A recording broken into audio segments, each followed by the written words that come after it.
Australian mountaineer Lincoln Hall made headlines for cheating death on Mount Everest. Imagine waking up on Mount Everest, not in a tent, not at base camp, but sitting cross-legged on a narrow ridge at 28,000 feet, with a 10,000-foot drop just 2 feet to your left. Your jacket is unzipped to your waist, no hat, no gloves, no oxygen mask, nothing. And you look up to see a group of climbers staring at you in absolute shock. So you smile and say, "I imagine you're surprised to see me here." Now, here's the thing. Those climbers believed you were dead. Your own team thought you were dead. Your wife back in Australia had already been told you were dead, because 12 hours earlier, you were. This is the story of Lincoln Hall, the man who died on Everest and came back to life. Lincoln Hall wasn't some rookie climber chasing Instagram glory. By 2006, this 50-year-old Australian was already a legend in the mountaineering world. Back in 1984, he'd been part of the first Australian team to climb Everest. They pioneered a completely new route up the North Face. His teammates made it to the summit, but Lincoln had to turn back just 300 meters from the top. Altitude sickness and frostbite forced him down. For 22 years, that moment haunted him. So close, so damn close. But in May 2006, Lincoln got his second chance. He joined an expedition led by a Russian climber named Alexander Abramov. And this time, he was going to make it. On May 25th, around midnight, Lincoln started his summit push from the North Ridge. He was climbing with 3 Sherpas. The conditions were perfect. Clear skies, good weather, they had plenty of time and oxygen. And you know what? Lincoln made it. At 50 years old, after 2 decades of dreaming about it, he stood on top of the world. He'd summited early in the day, which meant they had plenty of daylight to get back down. Everything seemed perfect. But here's what people don't understand about Everest. The summit is not the achievement. Getting back down alive is.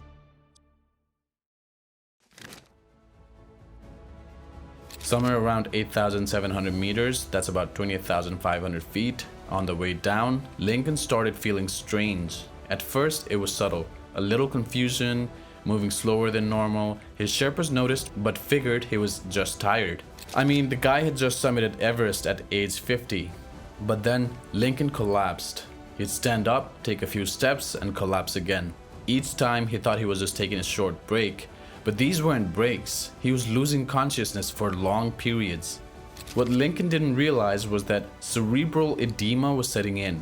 That's where fluid starts leaking into your brain because of the altitude. Your skull cannot expand, so the pressure builds and builds. You start hallucinating, you can't think straight, eventually you stop responding altogether. His Sherpas did everything they could. They tried to keep him moving, they gave him oxygen, supported his weight, but Lincoln kept fighting them, confused and combative, not understanding where he was or what was happening. Progress slowed to almost nothing.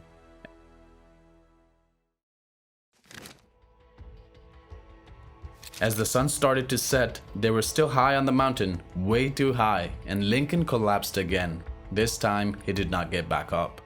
The Sherpas checked for a pulse. Nothing. They tried to revive him. Nothing. One of them even stuck a pen into his eye to see if he would react. He did not move. They'd been with Lincoln for hours in the death zone, using up their own oxygen, going snowblind from the conditions. They were risking their own lives staying with him. Finally, expedition leader Alexander Abramov made the call over the radio. "He's gone. You need to descend now or you'll die too." So the Sherpas did what they had to do. They took Lincoln's pack, his water, his food, his headlamp, oxygen bottle, extra clothes, and started down.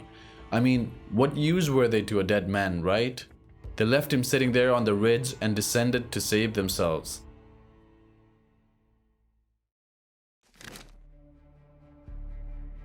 Back at base camp, Avramov released a statement. Lincoln Hall had died on Everest during descent from the summit.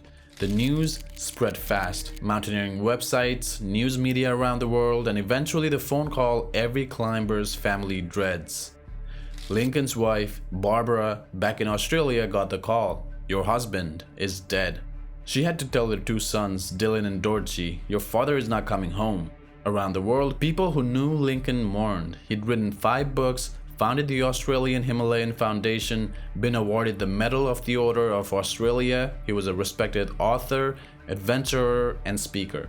And now he was gone. Another name added to Everest's long list of casualties. Except he wasn't.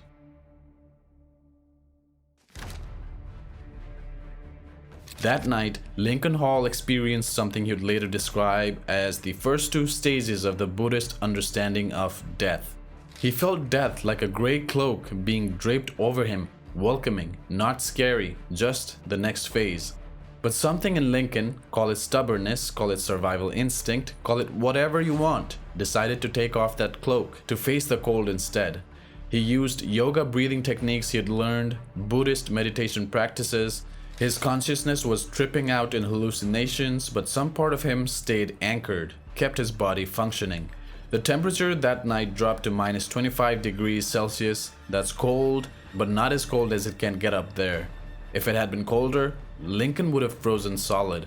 But as dawn broke on May 26th, the sun started to warm him. Just a little, just enough. 30 hours, that's how long Lincoln Hall spent in the death zone. 12 hours of it completely alone, without shelter, without oxygen, without water, and he was still alive. At 7:30 a.m., an American guide named Dan Mazur was climbing toward the summit with 2 clients, Andrew Brash from Canada and Miles Osborne from the UK, plus their Sherpa, Jang Bu. They were 8 hours into their climb, conditions were perfect, no wind, no clouds, they were feeling strong and healthy, the summit was just 2 hours above them. Just 2 hours, that very close. And then Miles saw something that did not make sense. There was someone sitting on the trail, cross-legged, right next to a 10,000-foot drop. As they got closer, they could see the guy had his down jacket around his waist, no hat, no gloves, no oxygen mask, sitting there like he was on a park bench. Dan approached carefully. The man looked up at him with this expression, not panicked, not scared, just kind of confused. And he said, "I imagine you're surprised to see me here." Dan asked him his name. "I am Lincoln Hall." Dan Mazur knew exactly who Lincoln Hall was, because Lincoln Hall was dead. His death had been all over the news. The climbing community had been talking about it.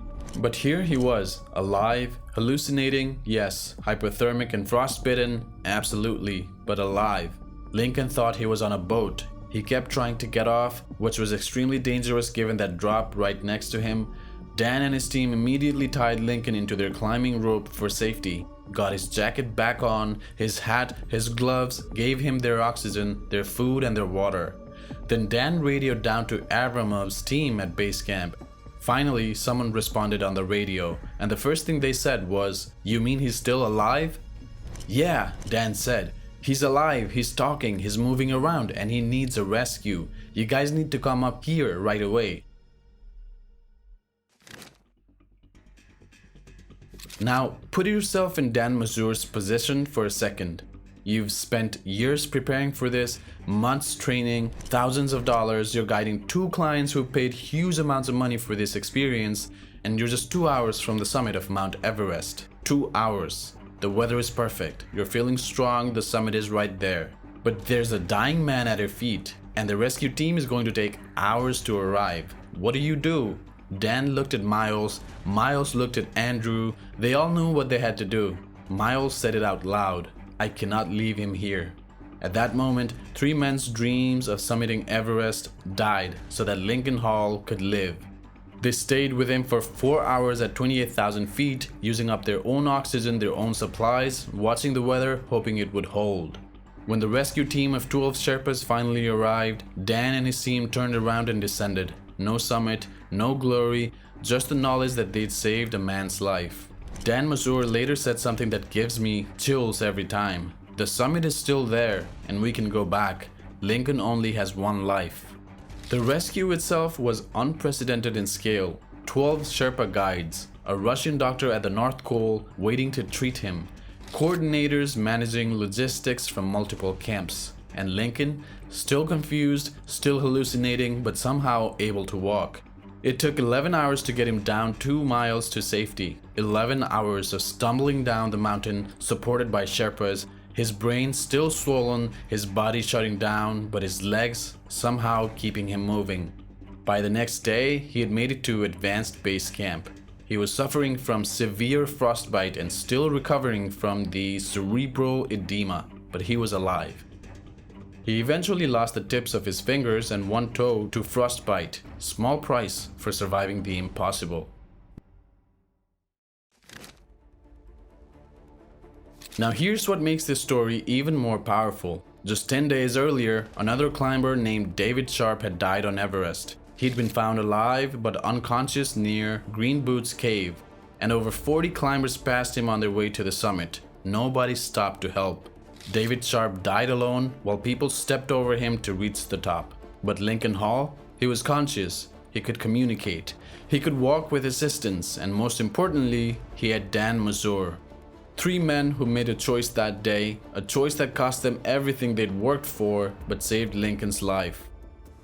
When Lincoln got back to Australia, he tried to process what had happened to him. He wrote 2 books about his experience, Dead Lucky, Life After Death on Mount Everest, and Alive in the Death Zone, Mount Everest Survival.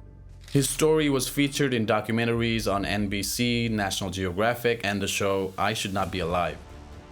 But more than that, Lincoln's understanding of reality had shifted. In interviews, he talked about how the barrier between life and death was not what he thought it was, how the impossible can become possible, how death is not the grim reaper, it's more welcoming, just the next phase. He said, "I've been a card-carrying Buddhist for a dozen years, but what happened on Everest made my appreciation of the Buddhist understanding of reality suddenly become real to me." Lincoln became incredibly close with Miles Osborne, the climber who'd given up his only attempt on Everest to save him. They remained friends for the rest of Lincoln's life. Miles would joke around that Lincoln was a great guy, really laid back, with a penchant for bad jokes.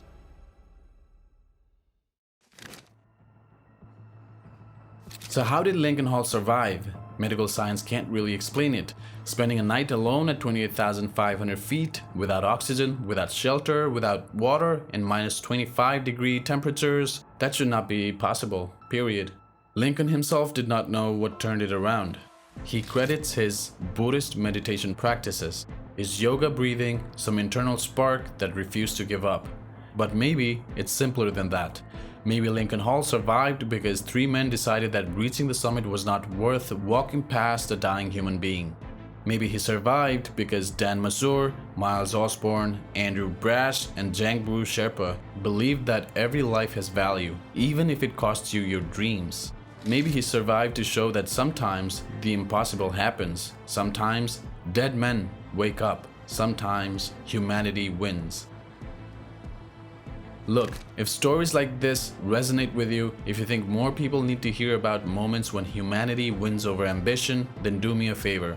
Hit that like button right now, because that tells YouTube to show this story to more people. People who might be planning their own Everest expedition, people who might one day face that same impossible choice. Alright, let's finish Lincoln's story. Lincoln Hall passed away on March 20th, 2012 at age 56, not from Everest, from mesothelioma, a cancer linked to asbestos exposure when he was a child building cubby houses with his dad. His friend and fellow mountaineer Greg Mortimer was with him at the end. He said Lincoln's passing was peaceful. It was very peaceful in the end. Around 11:45 last night, Lincoln got into quiet rhythmic breathing. It was almost meditative, and then he quietly slipped away. 6 years after Everest tried to take him, Lincoln died on his own terms, at home, surrounded by loved ones, having lived a full life after death. But you know what's crazy? Dan Mazur's business suffered after the rescue. His climbing enrollments dropped like nobody wanted to hire a guide who'd backed off the mountain. People asked him, "Why didn't you just keep going? Why didn't you summit and then help on the way down?" And Dan would always say the same thing, because Lincoln only has one life. Every year, hundreds of people climb Everest. Most of them make it down safely, some don't, And every year, climbers face that impossible choice. Do I stop to help or do I keep moving? Because at 28,000 feet, helping someone might cost you your summit, might cost you your life, might mean all those years of training, all that money, all those dreams for nothing. But on May 26, 2006, 3 men decided that Lincoln Hall's life was worth more than their dreams, and Lincoln Hall woke up. He looked up at them, sitting there on that narrow ridge with a 10,000-foot drop beside him and said, "I imagine you're surprised to see me here." Yeah, Lincoln, we're all surprised and we're all incredibly grateful that you made it, because sometimes, just sometimes, dead men do come back.